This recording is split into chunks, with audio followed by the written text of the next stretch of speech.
Full potential Mahito versus full potential Yuji. Who would win? Shout out to Sam for the question. Let's talk about it. All right, so in case you missed it, I've been doing videos recently where we talk about the maximum potential version of certain characters. And I've done a whole video talking about Yuji and Mahito as well. So Sam wants to know who wins in a 1v1 between these maximum potential versions.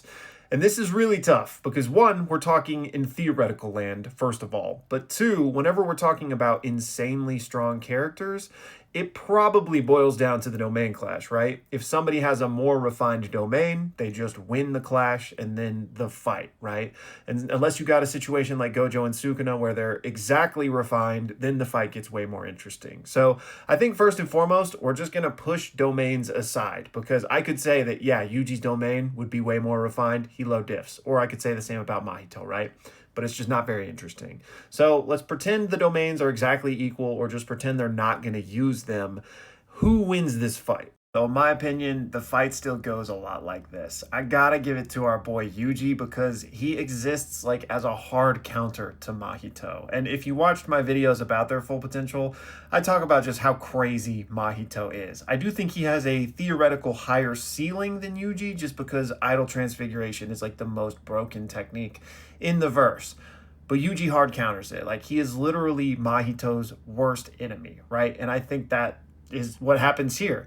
Again, if we're taking domains out of it, then I think that Yuji has enough stats and enough defense and obviously the awareness of his own soul to either dodge being hit by idle transfiguration at all, or if he does manage to get tagged with it here and there, defend his soul to where it's not really that much of a problem, just like we saw in Nanami and Mahito's first encounter. And Yuji's attacks are going to be devastating to Mahito. Doesn't matter how durable he is, right? Because he can perceive the soul, so his strikes are going to be hurting him, but more importantly than that, his soul cleaves are going to be tearing him up. And I do think Yuji is going to be faster than Mahito. Not to the point where he blitzes him or anything, but I think he's just favored in that regard. And all of Mahito's best weapons and best strengths are basically nullified against Yuji. So I got to give it to him. But just to play a little bit of devil's advocate here, I do think the win condition here is Mahito's domain expansion. I do think there's an argument to be made that his domain would be more refined than Yuji's, considering the insane level of talent with sorcery that he showed. But again, I just don't think that's a fun answer to say, oh yeah, his domain's more refined, he wins. I think it's more interesting to just assume they'd be equal, in which case Yuji would win. And then to address the other part of Sam's question about how did Gojo's clothes survive Malevolent Shrine, and that's a fantastic question. I made a joke video way back in the day that listed his outfit as the strongest curse tool in the verse as invulnerable clothing, but beyond that, I have no idea. Then while we're on the subject of full potential, my boy CQ asked what my full potential was, so image related, and shout out to the Discord for mocking this one up back when JJK first ended. You know, they were saying this was my future, but hey, at least I'm jacked, right? But I think my full potential depends on who you ask. You know, I hope to one day reach it, but if you ask my mom, yeah, I'm definitely low diffing Sukuna. But honestly, if you're putting me in the JJK verse, I'm probably getting low diffed by that flyhead curse. Unless I get some of those Maki curse tool glasses, then maybe I could deal with that.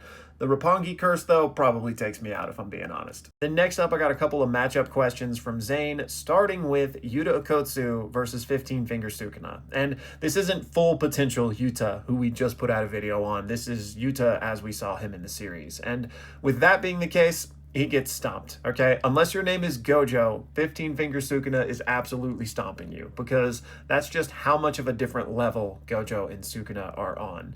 I really don't think he even has a shot. Then the other matchup Zane asked about was Yuta versus Kashimo, and this is one we have talked about a lot on the channel. I put out a full video on it a year ago, so some of that is outdated because I think Yuta is honestly even stronger than I realized when I made this video. And in this video, I gave the edge to Yuta. I honestly don't have a problem with people that think Kashimo would win, but I just don't think he showcased enough speed to show that he could just speed blitz Yuta, and I think that would be his only win condition. So I think Yuta wins this. And then finally, on the subject of all of these maximum potentials, Lucifer asked me, what if Sukuna in his true form had kept Maharaga? Just how much stronger could he get? And this is an interesting question because obviously Maharaga makes anyone stronger. If you can just call out the Divine General, you clearly have a bigger hand up than most other people, right? But in Sukuna's case, he was already the strongest, right? So I really don't know if it moves his personal needle that much.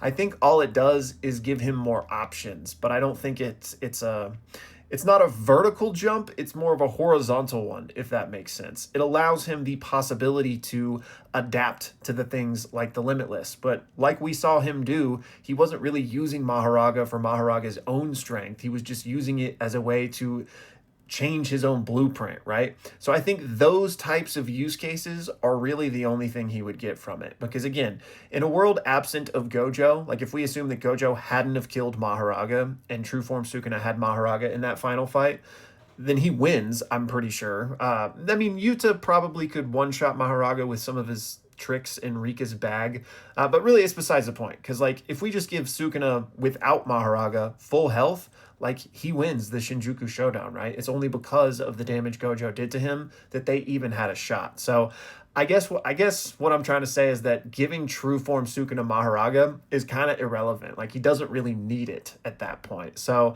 yeah, he's stronger because he could just, sit back and send Maharaga after his enemies instead of doing it himself. But I don't really think it's a meaningful boost for him, if that makes sense.